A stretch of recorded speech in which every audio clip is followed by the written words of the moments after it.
Boxing King Media in association with Boxro. Delighted to be joined by Lawrence Okolie. Lawrence, first of all, I really appreciate you giving me your time today. I see that you're living the Dubai life. How is that for you?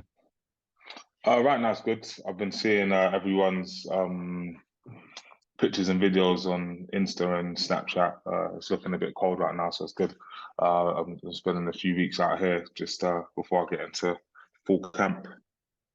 Top man. What is the situation with you living in Dubai? Have you like permanently moved there? Are you taking advantage of them tax benefits? I wish. No, I'm in between Dubai and London. I think with the way that this last year went, I think it was better for me to sort of just get away and just crack on. It allows me to train in warm weather, but I'll be obviously back and forth. Good man. We're going to get straight into it. So obviously you've not done an interview for a long time, so I just want to speak to you about some matters that have happened over the last 6-7 months or so, which have, your name's been in the news quite a lot, but you've not really spoken to anyone. So I just want to get your side of the story. So one of the first things I want to speak to you about is, I think it was the 7th of July, you put out some tweets, which you've obviously deleted since. There was a tweet of Leonardo DiCaprio from the movie Django. And then there was a reference to Eddie Hearn playing that character in the real world. So just want to get your response. Like, what was your thinking at the time of putting them tweets out? That is funny. Sorry, because that is a very, very accurate. You got the date and everything. But yeah, no, I think that one, obviously a lot had gone on beforehand, for a few months behind the scene. And that was the day where I got like some correspondence between myself and Matchroom, that, like obviously maybe I'll go into more detail later on, but I was extremely frustrated. Probably wasn't thinking as clearly as I would like to. I like to usually be quite cool and calm. But in that one, I just felt like I was so frustrated and unable to speak because I had legals, sent to me saying you can't speak out and we're going to sue and whatever else. So that was just my way of venting. I then quickly deleted it, but you know what social media is like. As soon as it's gone up, it's gone up. And the only thing I didn't like about what I put out there is the connotations behind it. Obviously, I'm black, Eddie's white, and that's not what I was talking about. I was more so talking about someone with power and influence and institution kind of trying to trap and play sort of funny business games. But I obviously deleted it myself and kind of tried to crack on. Leading up to that moment, obviously, I'm guessing your relationship with Eddie took a hit during that period of that tweet. But leading up to that, what was your relationship like with Eddie? It was good, and even now it's still relatively good. I mean, we weren't the best of friends. It was a business relationship where, on fight week, we do what we're meant to do. Box, win. Outside of that, we didn't really chat, but it was good. Like I said, we had good business. It's just I box, I win, opportunities come, I take them, and that was it really. So even now, it's still the same. If business is there to be done, business will be done. And Eddie said in a few interviews when he saw them tweets, obviously he was like disgusted by it. He said he rang you straight away. So are you able to kind of give us an idea how that conversation went? Did you even answer the phone? Yeah, of course, of course. I mean, it's funny because they would never go into the stuff that happened beforehand. Obviously, so yeah, no, we spoke, and the conversation was like I said exactly what I said here now, which is like the reason why I said and did that is because of X, Y, Z that we have been discussing, and the way that you've acted. I think the only reason why I deleted it is because of the racial thing to do with it. But then outside of that, I stood by it and still stand by the energy that I had then. However, in hindsight, if we're going to talk about that particular tweet, I obviously regret it in the sense of the fact that I deleted it shows that I regret it. Like it's not the angle that I wanted to kind of go down. I think that business should be done properly, behind the scenes, everything like that. So that's where I will take my I don't know how you put it, but I will accept that one. People make mistakes, man, and people have done far worse things than that in regards to tweets and deleting them, etc. So that's very fair of you to say, Lawrence. And then obviously leading on from that, and it's obviously well documented. Nobody really knows the ins and outs of it. But from what we're hearing from Eddie seems to think you've got a fight left. You feel that you haven't. Then obviously he's talked about it in numerous interviews that he was offered to be the face of Sky. So I know you're probably not going to be able to say too much on that topic, but what is your understanding of that, and what are you allowed to say? Well, which part? Because I mean, it's all got different parts. Yeah, so let's just say, from what Eddie Hearn has said in previous interviews, you was made an approach by Ben Shalom to be the face of Sky Sports. So I'm guessing that approach has come because you felt you was a free agent. Yeah, so I mean, just quite simply, which part? Okay, yeah. So in terms of the chronology of events, it should be quite simple and straightforward, which is my contract came to an end. I fulfilled all my contractual obligations. Done. Back in May.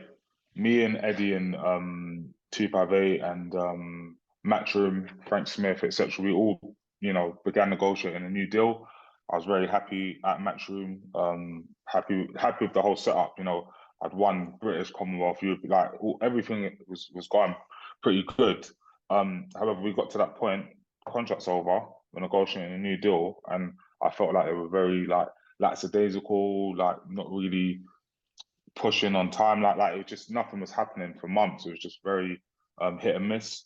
And then obviously, got to the point I was just like, guys, we've been doing this for 2-3 months now. This if you guys aren't really ready to offer more or kind of align with where I'm at, which is unifications, then move up to heavyweight, I'm gonna go and see what else is out there.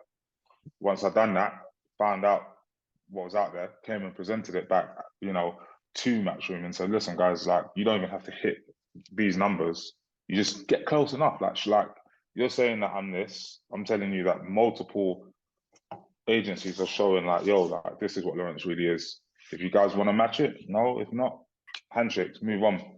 That's when it then turned into like looking for loopholes, looking for clauses in contracts. Oh, COVID happened, so your contract is really not over yet because the British Border Control said there was 1 month where there was no fighting, or this or that, or wait, hold on, you had a fight in 2020 that was meant to be against this guy, but you changed to fight that guy, so that means you still have 1 fight left, and all these sort of loopholes. And it's like, for me, I was there and I was just like, guys, contract's finished, we've negotiated, you guys don't see the value in me, if that's what you're saying, let me go elsewhere. It's not that big a deal. 1 fight left. And at that time, I didn't have the legal team that I had around. I didn't have Holborn, I didn't have Macro, I didn't have those people helping out, to be able to say, this is what they're saying to me. They've sent me legal letters.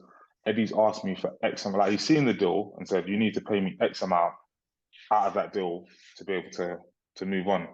And I'm there thinking, like, just looking at it saying, how can my contract be finished?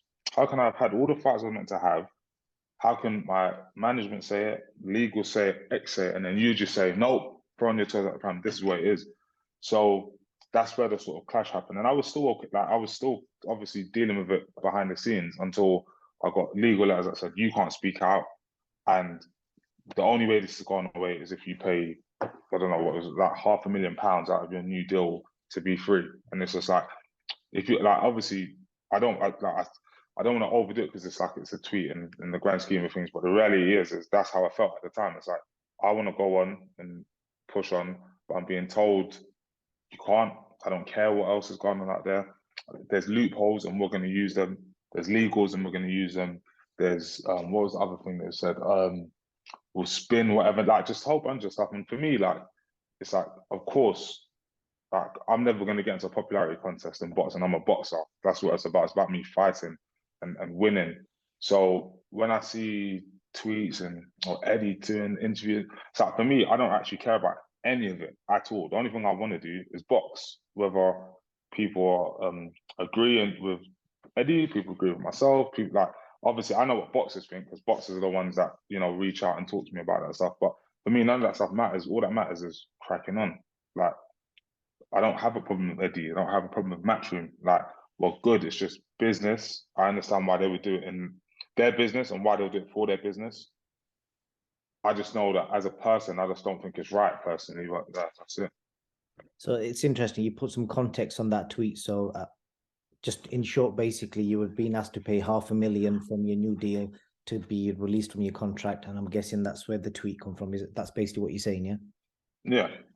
Eddie did mention in an interview he did the other day, apparently you were supposed to fight Glowacki, if I'm right, because he was injured. Then you had like an interim opponent, and that fight didn't class as part of the agreement, and that was like an in-between fight. I think he said it was something like that. Is that down to your management, 25-8, who were your management at the time, or is that something that they dealt with directly with you? No, so they should have dealt with it directly with me. I haven't seen that interview, but I've heard it now for like the second time, and I mean that means that I can now comment on that. Thank goodness. But it's like that doesn't make any sense just because of. Let me just quickly break down boxing contracts and the law quickly. It's like the bottom line is contracts go from X time to X time.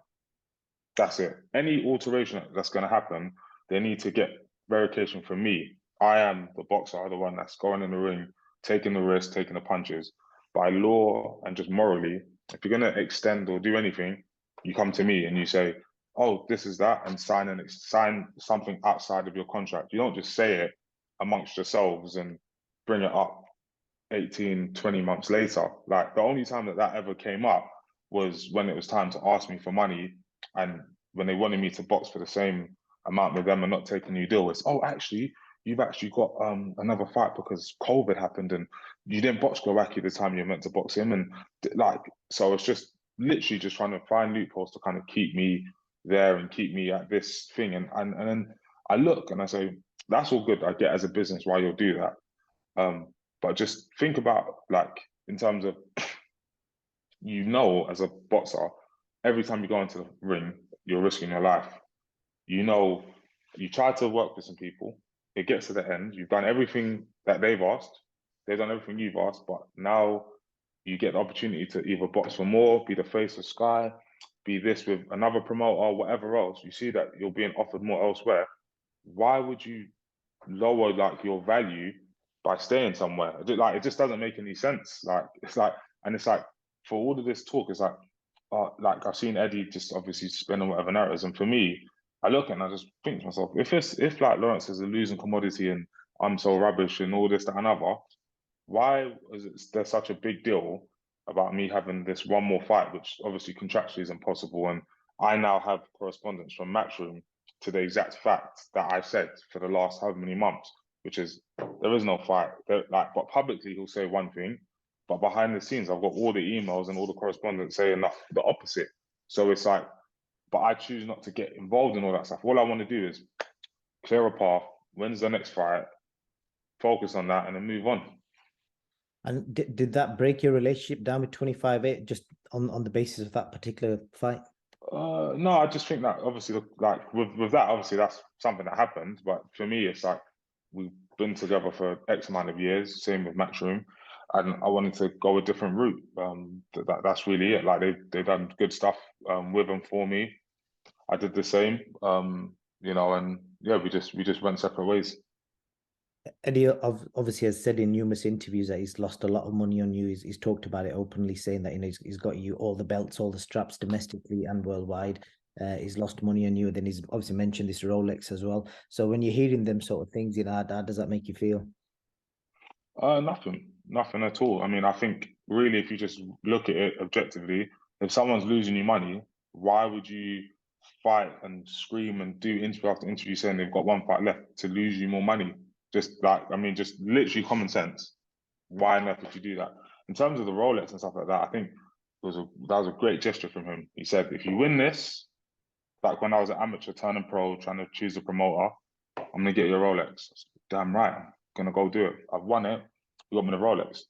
All he got was praise from me, thank yous. But it's not like a Rolex ties you in for the rest of your career and now you're like, that's you. I got you a Rolex, so you have to fight for me for less money than you would get elsewhere, or what I say goes. So it's kind of it's just that, like, because in this whole situation, it's just been a bit of a weird one for me, like, because like, before you get to like realize it's business and it's just business, I'm there thinking they would never do this. This, not just Ed, like, just in general, this could never be a thing.